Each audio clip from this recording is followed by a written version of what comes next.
हाँ, awareness campaign के साथ साथ उसके पूरी तरह से मैनेजमेंट को भी हम लोगों ने होमवर्क किया है और क्लस्टर के माध्यम से बहुत जल्द उस चीज़ को हम लोग ज़मीन पर उतारने जा रहे हैं। जो मेट्रो की बात है, मेट्रो की बात की भी चर्चा सचिन महोदय ने की है। हम लोग उस पर पूरे तेज़ी से काम कर रहे हैं और जो इच्छा माननीय मुख्यमंत्री जी की और माननीय अपने सम्राट चौधरी जी की है, उस पर पूरा विभाग तत्परता से निर्णय ले रहा है कि जो हमारा ड्यू डेट है 2026 का, उसके पहले हम क्या कर सकते हैं, उसकी भी समीक्षा कर रहे हैं। और जो प्रायोरिटी कॉरिडोर हम लोगों ने रखा है, उस प्रायोरिटी कॉरिडोर को कैसे हम आगे ले जा सकते हैं, इस पर विभाग काम कर रहा है। नमस्कार, आप देखना शुरू कर चुके हैं लाइव सिटीज को। मेरा नाम अभिषेक है। नगर विकास एवं आवास विभाग के द्वारा आज पटना में प्रेस वार्ता आयोजित की गई है, जिसमें पटना मेट्रो के साथ साथ स्मार्ट सिटी को लेकर बड़ा ऐलान किया गया है। कार्य किस तरीके से किया जा रहा है और कब तक कंप्लीट कर लिया जाएगा, इसको लेकर जानकारी दी गई है। बिहार सरकार के मंत्री नितिन नवीन जानकारी दे रहे हैं। क्या कुछ बता रहे हैं, पहले आप वो सुनिए। इस निमित्त अभी हम लोगों ने विभाग के जो मुख्य बिंदु हैं आपके सामने रखे, सचिव महोदय ने अभय जी ने रखा है। इसमें आपने सरकार की प्राथमिकता को स्पष्ट रूप से देखा कि हम लोगों ने जहां सॉलिड वेस्ट मैनेजमेंट को प्राथमिकता देते हुए कचरा प्रबंधन को एक बहुत ही इम्पोर्टेंस दिया है और इसको लेकर जहां अवेयरनेस कैंपेन के साथ साथ उसके पूरी तरह से मैनेजमेंट को भी हम लोगों ने होमवर्क किया है और क्लस्टर के माध्यम से बहुत जल्द उस चीज़ को हम लोग ज़मीन पर उतारने जा रहे हैं। और चूंकि हम लोगों ने उसके लिए छोटे यूएलबीज और बड़े नगर निगम को भी आपस में क्लबिंग किया है, जिसका ब्यौरा आपको सचिव महोदय ने दिया। लेकिन इसके साथ साथ इसके अवेयरनेस कैंपेन को भी हम लोगों ने तेजी से उठाया है और सभी नगर निगम को कुछ मापदंड दिए हैं कि इसको आधार बना के आपको जहां डोर टू डोर कलेक्शंस हैं, वहीं सेग्रीगेशन के मॉडल को भी आपको ध्यान में रखना होगा, क्योंकि भविष्य में अगर हमको पूरी तरह से सॉलिड वेस्ट मैनेजमेंट की यूनिट बैठाने हैं तो उसमें सेग्रीगेशन बहुत ही इंपॉर्टेंट रोल प्ले करेगा। तो उसके दृष्टि से सभी यूएलबी को और सभी नगर निगम को भी एक प्रॉपर गाइडलाइन विभाग की तरफ से दिया गया है। और अभी जो स्वच्छता मिशन केंद्र सरकार का चल रहा था, उस अभियान को भी हम लोगों ने पूरे 15 दिन तो उस अभियान के ब्लैक स्पॉट को क्लियर करने में लगाया ही है। लेकिन आने वाले समय में हम लोग पूरे 60 दिन इस कैंपेन को चला रहे हैं, ताकि स्वच्छता के इस विषय को, जो संस्कार स्वच्छता और स्वभाव स्वच्छता कैसे बने, उसके दृष्टि से बिहार पूरी तरह से आगे बढ़कर इसमें काम करे, हम लोगों ने सुनिश्चित किया। साथ ही साथ नई योजनाओं की चर्चा हुई है, जो कि काफ़ी समय से लोगों का डिमांड था। उसमें बेसिकली ड्रेनेज सीवरेज योजना के तो हम लोग लेंगे ही, साथ में जो शहर के सौंदर्यीकरण के लिए पार्क, तालाब और स्ट्रीट लाइट का जो काम पूरा नगर निगम को दिया, लेकिन मास्क लाइट अगर एमएलसी लगाना चाहते हैं तो उसको भी रिकमेंड कर सकते हैं। कम्युनिटी टॉयलेट, कम्युनिटी हॉल, इस तरह की प्रोविजन मुख्यमंत्री समग्र विकास योजना में किया गया है। मुझे उम्मीद है कि इस बड़ी राशि जो दी गई है, इस राशि का उपयोग होने से शहरी क्षेत्रों में जो कम्युनिटी सर्विसेज की चीज़ें हैं, वो तेज़ी से आपको देखने को मिलेंगी। साथ ही साथ जो कुछ योजनाओं की चर्चा अभी हुई है, सम्राट अशोक भवन का, और साथ में जो हम लोग मुक्ति धाम योजना है, मोक्ष धाम का, ये दोनों योजनाओं के लिए भी राशि दी गई है।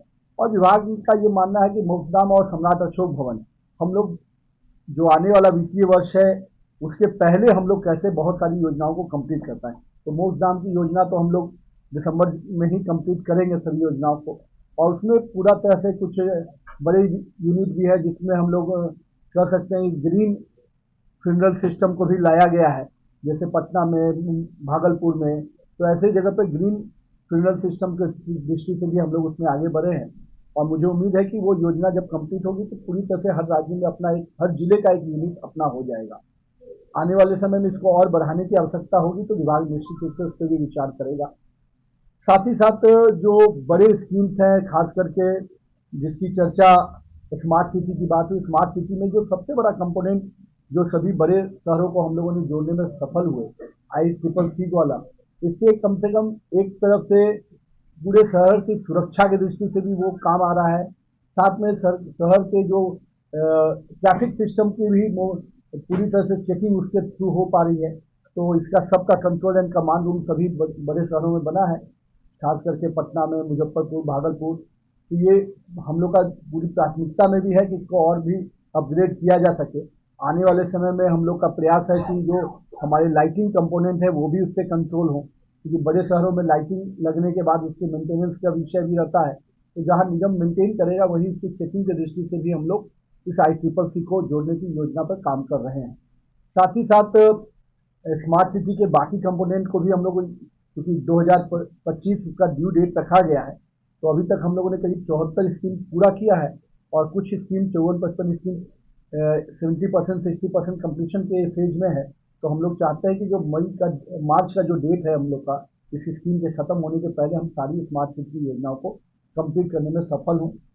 इसके बाद हम लोग का जो अमृत योजना और जो केंद्र की अन्य योजनाओं है, वाटर सप्लाई और सॉलिड, इसमें बड़े STP के निर्माण के दृष्टि से उसके बीच राज्य सरकार कुछ योजनाओं को सम्मति देकर अब केंद्र को भेज दिया। हम लोग का प्रयास है कि अमृत फेज 2 का भी जो पैसा हम लोग को है अधिक से अधिक योजना का लाभ बिहार को मिल पाए, और बहुत जल्द अगर कुछ दिनों में हम लोग कुछ योजनाओं की निविदा भी करने जा रहे हैं, जिसमें कई बड़े शहर को STP योजना देने की भी हम लोग की प्राथमिकता में है।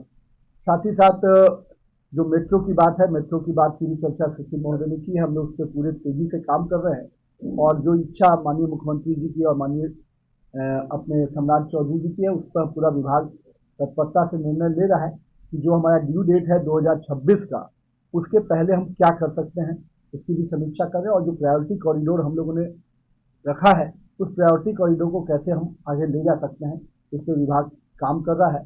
बहुत जल्द इस पर हम लोग निर्णय लेने की स्थिति में आ पाएंगे। तो ये सारी बातें आपके सामने रखा गया है। और विभाग का जो ध्येय है कि जो स्वच्छता अपने आप में बहुत इंपॉर्टेंट होता है, नगर विकास में जब लोग जुड़ते हैं तो 3 बड़े कंपोनेंट की चर्चा करते हैं, स्वच्छता का, एक शुद्ध पानी का, और दूसरा कि जल जमाव से मुक्ति का। तो बहुत हद तक जल जमाव से मुक्ति में कई योजनाएं, बड़ी योजनाएं भी राज्य सरकार ने ली है, और अब विधायकों और विधान परिषद को भी इसका अधिकार दिया गया है कि वो भी बड़ी योजनाओं को ले सकते हैं। साथ ही में हमारे जो ULBs हैं, जिनको 15 फाइनेंस कमीशन और state finance commission, 6 state finance commission से जो राशि मिलती है, उसके लिए भी हम लोगों ने प्रॉपर गाइडलाइन दिया है। कई बार ये प्रॉब्लम आती थी कि हर ULB अपने डिसीजन कुछ लेते थे, तो उन डिसीजन में भी एक प्रॉपर विभाग का गाइडलाइन दिया गया है कि इन योजनाओं को इस प्रकार से आप कंप्लीट करें। और जिसमें लाइटिंग एक बहुत बड़ा विषय था, तो लाइटिंग का भी अधिकार धीरे धीरे ULBs को दिया जा रहा है, ताकि उन ULBs अपनी लाइटिंग को लगाए भी और उसके मेंटेनेंस की भी चिंता वो करे। इसके लिए भी पूरा प्रॉपर गाइडलाइन दिया गया और उनको स्वच्छता भी इसके लिए दी गई। तो आने वाले समय में सभी ULBs और सभी जो हमारे नगर विकास विभाग की बेटर कोऑर्डिनेशन से बिहार के लोगों को शहरी क्षेत्रों में जो विस्तार होना चाहिए, जिसके कारण अभी हम लोगों ने शहरी क्षेत्र का विस्तार किया भी, करीब 12-13% था, वो 15-16% किया है। लेकिन हम लोग का मानना है कि इस चीज़ को अगर हम लोग और नए प्राधिकरण जब बनाने जा रहे हैं, तो जो पुराने नए प्राधिकरण का पूरा स्वरूप जब उभरेगा, तो अर्बनाइजेशन की दिशा में हम लोग और तेजी से आगे बढ़ पाएंगे। और जो नेशनल पैरामीटर्स है अर्बनाइजेशन का, उसको कहीं ना कहीं पहुंचने की दिशा में हम लोग काम कर रहे हैं। नहीं, जैसे हमने अभी आपको कहा कि 2026 का फर्स्ट फेज का ड्यू है, हम लोग की इच्छा है और सब विभाग माननीय मुख्यमंत्री जी की इच्छा है कि इसको हम पहले कैसे करें, तो उस दिशा में भी हम लोग काम कर रहे हैं। जब तक उसको फाइनल कॉल लेने के पहले सारी पहलुओं को जब हम समीक्षा कर लेंगे तब फाइनल कॉल लेंगे। 6.5 किलोमीटर विधानसभा चुनाव से पहले शुरू हो जाएगा। मैं तो यही कह रही, फाइनल कॉल लेंगे तब आपको जरूर उसके बारे में बताएंगे। अभी उसकी बाकी तकनीकी पहलू को भी हम लोग समझ रहे हैं, तब उसके बाद फाइनल कॉल लेंगे। एक एक करके प्लीज, एक एक करके। पटना एयरपोर्ट और पटना साइड अभी पटना एयरपोर्ट के अभी तो पहला जो फर्स्ट प्रायोरिटी कॉरिडोर है उस पर हम लोग काम कर रहे हैं। बाकी पटना मेट्रो को और विस्तारीकरण जो एयरपोर्ट तक देने की है, उस पर भी काम कर रहा है विभाग। फर्स्ट पैच पहले हम लोग कंप्लीट कर लिए, जो पहले से बना हुआ है 32.5 किलोमीटर का, उस पैच को पहले हम लोग कंप्लीट करने में लगे हैं। उसके बाद जो इसके इंपॉर्टेंट लोकेशन होंगे उसको भी जोड़ेंगे। मंत्री जी, इंदिरावास की तरह जो है तो शहरों में तो आपने सुना ही किस तरीके से पटना मेट्रो का काम किया जा रहा है और कब तक पूरा होगा, इसको लेकर जानकारी दी है बिहार सरकार के मंत्री नितिन नवीन ने, और साफ साफ कहा है कि समीक्षा भी की जाएगी कि किस तरीके से इसको तेजी से किया जाए और जो समय रखा गया था उससे पहले कैसे काम कर दिया जाए, इसको लेकर भी चर्चा की जाएगी। तो बने रहिए लाइव सिटीज के साथ, हमारे यूट्यूब चैनल को सब्सक्राइब करिए, फेसबुक को लाइक करिए।